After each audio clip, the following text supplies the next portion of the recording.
Olá! Passamos hoje a leitura do capítulo 3 do livro de Jeremias, da Bíblia Sagrada. Palavra maravilhosa, palavra maravilhosíssima. Vamos então fazer a leitura de Jeremias, capítulo 3.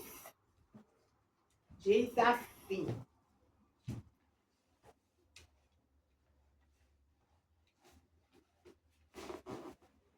Eles dizem: se um homem despedir sua mulher e ela se ausentar dele e se ajuntar a outro homem, porventura tornará a ela mais? Não se poluiria de todo aquela terra? Ora, tu te maculaste com muitos amantes, mas ainda assim torna para mim, diz o Senhor. Isaías 3. Levanta os olhos aos altos e vê, onde não te prostituíste? Nos caminhos que assentavas para eles, como árabe no deserto. Assim manchaste a terra com as tuas devassidões e com a tua malícia. Jeremias 3:3. Pelo que foram retiradas as chuvas, e não houve chuva tardia, mas tu tens a testa de uma prostituta e não queres ter vergonha. Jeremias 3:4. Ao menos desde agora não me invocarás, dizendo: Pai meu, tu és o guia da minha mocidade? Isaías 3:5. Conservará ele para sempre a tua ira, ou aguardará continuamente? Eis que tens dito e feito coisas más, e nelas permanece. Israel e Judá são exortados a arrepender-se com a promessa de redenção. Isaías 3:6. Disse mais o Senhor nos dias do rei Josias: Viste o que fez a rebelde Israel? Ela foi-se a todo monte alto e debaixo de toda árvore verde, e ali andou prostituindo-se. Isaías 3:7. E eu disse: depois que fez tudo isto, volta para mim, mas não voltou. E viu isso a sua aleivosa irmã Judá. Isaías 3:8. E quando, por causa de tudo isso, por ter cometido adultério, a rebelde Israel despedi e lhe dei o meu libelo de divórcio, vi que a aleivosa Judá, sua irmã, não temeu, mas foi-se também ela mesma se prostituiu. Jeremias 3:9.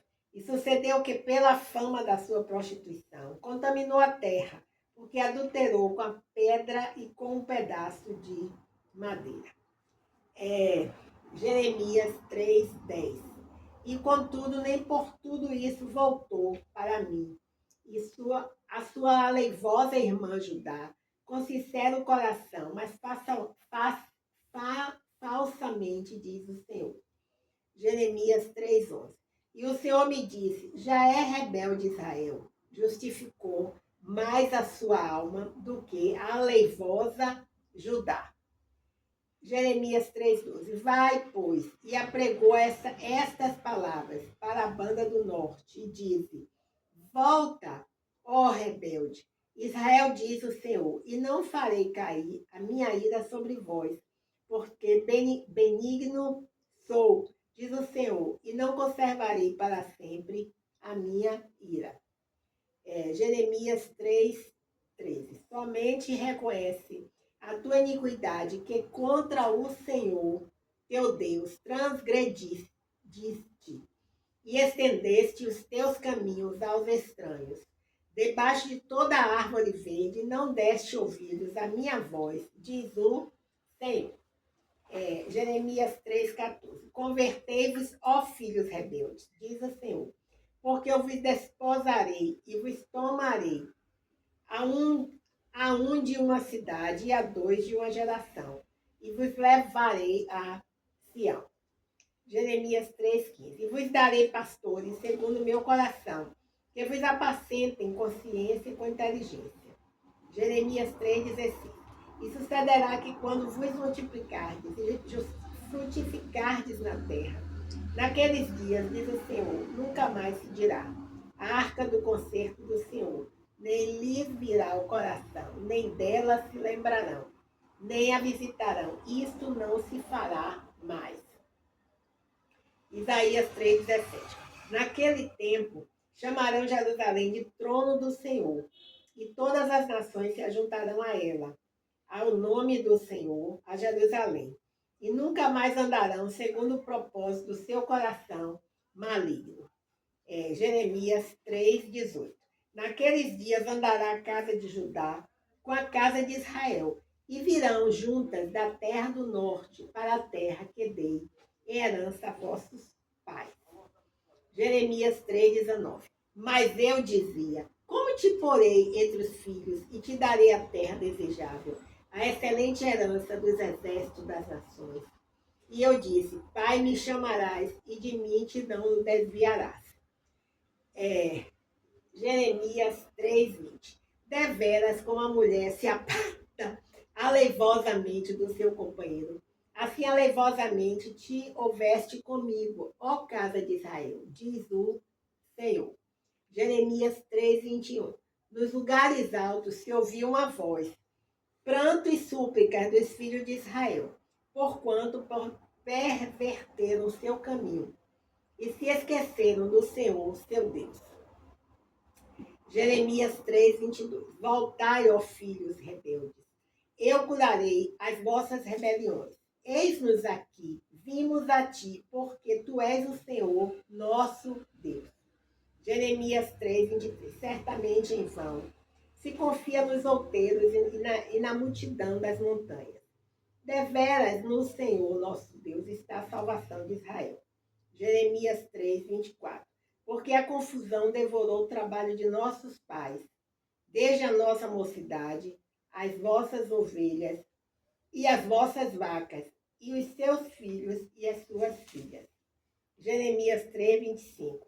Jazemos na nossa vergonha e estamos cobertos da nossa confusão, porque pecamos contra o Senhor, nosso Deus, nós e nossos pais, desde a nossa mocidade até o dia de hoje, e não demos ouvidos à voz do Senhor, nosso Deus.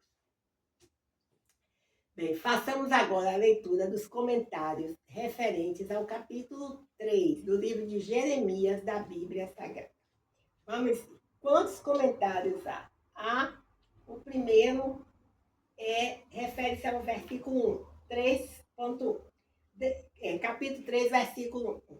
Depois de deixar Deus e tomar para si muitos amantes, Israel descobriu que era impossível se reconciliar com o Senhor. No entanto, em Oséias 2:2 até Oséias 3:5, Deus insta seu povo a se arrepender verdadeiramente e voltar para Ele, pois a graça divina possibilita a reconciliação. Jeremias aplica Deuteronômio 24, de 1 a 4, a Israel, a noiva de Deus. Agora, com relação aos versículos 2 e 3, o comentário é o seguinte. De acordo com o pensamento do Antigo Testamento, existe uma ligação próxima entre o pecado e a produtividade da terra. Tem vários versículos aqui, mas não vou ler. A seca era decorrente do pecado de Israel. As águas que normalmente caem em outubro e novembro, bem como as chuvas seródias de março e abril, foram retidas. Ainda assim, Judá recusou envergonhar-se, humilhar-se por causa da idolatria. Jeremias 14, de 1 a 6, também se refere às secas no tempo do profeta. Bem, agora vamos ler os versículos de 6 e 7, o comentário. Diz assim: Israel, o reino do norte. Israel, o reino do norte, se tornou um paradigma de apostasia sob as vistas de Judá. Os montes altos e as árvores frondosas eram lugares onde se praticavam rituais de fertilidade. Com relação ao versículo 8, o comentário é o seguinte: Samaria, ou Israel, foi subjugada pela Síria em 722 a.C. Está em 2 Reis, capítulo 17, 1, de 1 a 18. Judá interpretou a queda do reino do norte como julgamento pelo pecado. Ainda assim, o reino do sul continuou a ser infiel a Deus. Com relação ao versículo 9, 3:9, o profeta faz uma advertência quanto a considerar o pecado levianamente. As pedras e árvores eram elementos importantes do culto de fertilidade. Judá trocou Deus que oferece água viva por deuses feitos de árvores e pedras. Com relação aos versículos 12 e 14, o comentário é o seguinte: o julgamento de Deus é refreado por sua misericórdia, de modo a dar tempo suficiente para Israel se arrepender e voltar para ele. A imagem do casamento é usada para descrever o relacionamento do Senhor com seu povo. Israel é retratado como uma esposa infiel. O livro de Oséias emprega uma imagem semelhante. E com relação ao versículo 18, comentário com relação àqueles dias, que está aqui entre aspas, deixa eu ver aqui no versículo também não está entre aspas no texto, mas é que ele coloca naqueles dias. É uma referência à era messiânica. A arca do concerto, que indicava a presença de Deus como rei, se tornará irrelevante quando o Messias estiver assentado em seu trono em Jerusalém. Uma vez que a arca era o centro do culto do Antigo Testamento. Esta sugestão de um profeta da época deve ter causado grande espanto. E o 3:21 diz: o culto a Baal era realizado nos altos descavados dos montes. A reforma de Josias destruiu esses santuários a Baal, mas os altos continuaram atraindo o povo de Deus à perversão, levantando dúvidas sobre a sinceridade do seu arrependimento. Bem, então, concluímos essas duas partes, que consiste na leitura do capítulo e na leitura dos comentários referentes a esse capítulo. Agora vamos fazer a leitura de uma devocional que foi escrita por Elizabeth Georgia e que está nessa Bíblia aqui, a Bíblia da Mulher, segundo o Coração de Deus, com o devocional de Elizabeth Georgia. Já várias vezes já li a referência dessa Bíblia. E aqui na página 655, a meditação, a devocional, o título é Sábia no Coração. Está baseada em Salmos, capítulo 51, versículo 10. Então vamos ler aqui Salmos 51, 10, para ver o que ele diz. O autor diz assim: ó Deus, cria em mim um coração puro e renova em mim um espírito inabalável. Bem, então vamos ver aqui o que a autora escreve. Se ouvir mais outra pessoa dizendo que precisa administrar melhor meu tempo, vou gritar. Bem, detesto a ideia de ser aquela que fará com que você berre agorinha mesmo, mas acredite em mim. Sua vida e suas prioridades não acontecerão e não se alinharão ao propósito de Deus para você sem alguma administração. Contudo, sinta-se encorajada. O resto de sua vida está à sua frente. E esses minutos e horas, dias e anos estão transbordando de possibilidades. Entretanto, o que você escolher fazer ou não fazer hoje impactará seu futuro. Portanto, peça a Deus um coração puro, com discernimento. Ó Deus, crie em mim um coração puro e renove em mim um espírito inabalável. Olha o que lemos aqui no Salmo 51, 10. A marca de uma mulher de coração sábio é que ela inicia cada uma de suas manhãs com grande empolgação e entusiasmo. E isso não acontece sem propósito, sem separar tempo para planejar de antemão, um dia de cada vez. Deus, dai-me um coração sábio enquanto recebo. É uma pequena oração que ela faz ao final de cada devocional. Deus, dai-me um coração sábio enquanto recebo a dádiva de cada dia em minha vida. Não quero perder nenhum segundo de tudo que planejaste para mim. Olha que coisa linda, maravilhosa. E agora, vamos partir para aquele momento quando nós fazemos uma leitura das letras de alguns hinos da harpa avivada. Então, que está em uma das Bíblias. Aí nós temos aqui, hoje nós já lemos,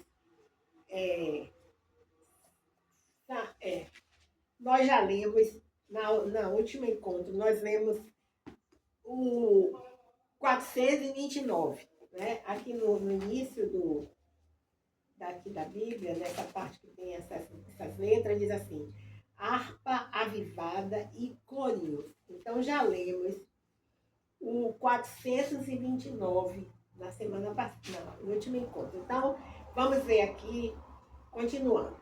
Evangelho da Salvação. É o 430. Eu não me lembro se eu li, mas se eu li não tem problema, vamos ler de novo. Evangelho da Salvação, é o 430. Ouves como o Evangelho nos dá vera salvação e transforma o homem velho numa nova criação? Bem algum em mim não via, mas somente corrupção. E cansado da porfia, em Jesus achei perdão.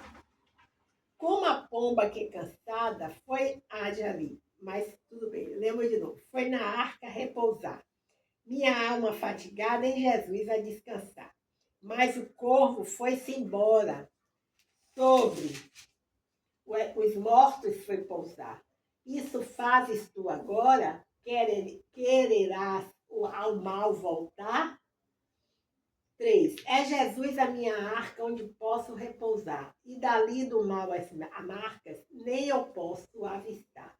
Oh, quão doce a chamada que a mim me fez Jesus. Vem, ó alma tão cansada, vem das trevas para a luz. Pecador que estás ouvindo a mensagem do Senhor, tu na arca és bem-vindo, no refúgio de amor, pois as águas do pecado breve te alcançarão.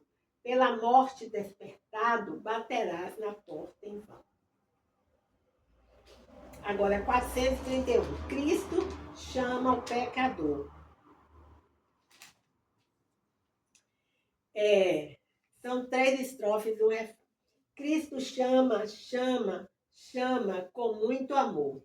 Hoje vem a mim, pecador. A Cristo dá teu coração, manchado já por mal atroz.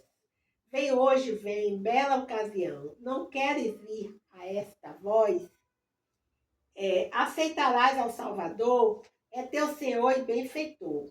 Te chama já, vem sem tardar. Aceitarás o Salvador? Aceitarás o Salvador? Cristo chama com muito amor. Hoje vem a mim, pecador. A te esperar está Jesus, pois quer te dar amor sem par. Não tardes mais, vem para a luz. Não ouves tu Jesus chamar? Aceitarás ao Salvador? É teu Senhor e benfeitor. Te chama já, vem sem tardar. Aceitarás o Salvador? Aceitarás o Salvador? 3. Cristo chama com muito amor. Hoje vem a mim, pecador, ou amanhã. Não viverás, e por lavar teu coração, tempo feliz tu perderás, e não terás mais salvação. Assina PLN. Aceitarás ao Salvador? É teu Senhor e benfeitor. Te chama já, vem sem tardar. Aceitarás o Salvador? Aceitarás o Salvador? Agora o 432. Consagrado ao Senhor. Minha vida seja assim, consagrada a ti, Senhor. Possa sempre tu por mim operar o teu amor. A minha alma lava, Salvador, no teu sangue puro, carmesim. Minha vida toma para ser, Senhor, tua para sempre, sim. Estou me lembrando a letra dessa música que eu conheço. A minha alma lava, Salvador. Agora 2. Que meus pés somente vão, onde os santos possam ir. Numa eterna canção, minha voz se faça ouvir. A minha alma lava, Salvador, no teu sangue puro, carmesim. Minha vida toma para ser, Senhor, tua para sempre, sim. Seja o meu tempo já consagrado em teu labor, que meus lábios, Jeová, falem só do teu amor. A minha alma lava, Salvador, no teu sangue puro, carmesim. Minha vida toma para ser, Senhor, tua para sempre, sim. Toma, ó Deus, o meu querer, faze o teu, ó Salvador. Hoje habita no meu ser, enche-me do teu fervor. Ó, a minha alma lava, Salvador, no teu sangue puro, carmesim. Minha vida toma para ser, Senhor, tua para sempre, sim. Ó, recebe-me, Senhor, quando venho me prostrar. A teus pés, ó Salvador, hoje vem me consagrar. Assim na PLM. Então, nós encerramos assim a leitura das letras, que faz parte do nosso terceiro momento. E para finalizar, mais uma vez, eu vou ler esqueci até que eu falei que ia conferir o autor que é o mesmo autor do livro. Então, tem um livro denominado Avalie Sua Vida pelas... o nome do livro eu não me lembro agora. Agora, o capítulo aqui, 113, está na página 113, o título do capítulo é Avalie a Sua Vida pelas Suas Palavras. Esse é o título do capítulo, está na página 113, esse poema. Diz assim: cristão, segure a sua língua. Esse poema é para mim. Eu gosto sempre de ler esse poema, porque cada dia mais nós percebemos que temos que ter mais cuidado com as coisas que nós falamos. Então diz assim: Deus refresca a sua alma quando sobre os joelhos se demora. Ele aguarda para tocar e curar você, aliviando o fardo que carrega. Seu orvalho celeste cai pela graça, em bênção após bênção. Mas espere, quanto depende de você. Este ponto precisamos sempre enfatizar. Cristão, segure a sua língua. Quanta bênção se dissipa mediante o falar descuidado. Quantas vezes você sobe aos portões do céu, quando com seu Cristo caminha, e depois de repente perde tudo, mediante palavras desnecessárias. Quantas vezes desejaria chamar de volta os dardos que seus lábios lançaram. Cristão, segure a sua língua. Ó, terno Espírito de Deus, se entristece quantas vezes com as suas palavras. A bênção que desejava derramar, quantas vezes você deixa de receber? Você perde a alegria do seu toque, deixa de se demorar em oração, porque simplesmente fala demais, com palavras desnecessárias. Cristão, segure a sua língua. Como é difícil falar muito tempo sem queixar-se. Como é fácil perder a bênção de Deus quando Ele não o restringe. Quando fala sem pensar, numa conversa sem fim. Quando fala sem espírito de oração, de coisas que nada significam. Cristão, segure a sua língua. Senhor, ajuda-nos a vigiar cada palavra descuidada, que nada seja dito, que possa entristecer outros, caso ouvissem, ou quebrantar seu espírito. Como é fácil falar continuamente e entristecer o Espírito Santo, perder pelo excesso de palavras o poder que tanto almejamos. Ajuda-nos a guardar as nossas línguas. Senhor, vigia nossos lábios. Tempera, Senhor, com graça nosso falar. Preserva-nos de deslizes descuidados e palavras sem motivo. Dai-nos mais serenidade interior e nos ensina a meditar. Ajuda-nos a manter as nossas línguas em maior consagração. Salvador, guarda as nossas línguas. Wesley Doerfel. Então, foi muito bom esse momento que nós passamos. Só nos resta mesmo agradecer ao Senhor, dizer mais uma vez para o Senhor estas palavras. A tua palavra escondi, guardada no meu coração, para não pecar contra ti, Senhor. A tua palavra escondi, minhas vestes no sangue lavei, e nas tuas águas desci. Não vejo razão na minha vida sem ti. Tu és meu Senhor e meu Deus.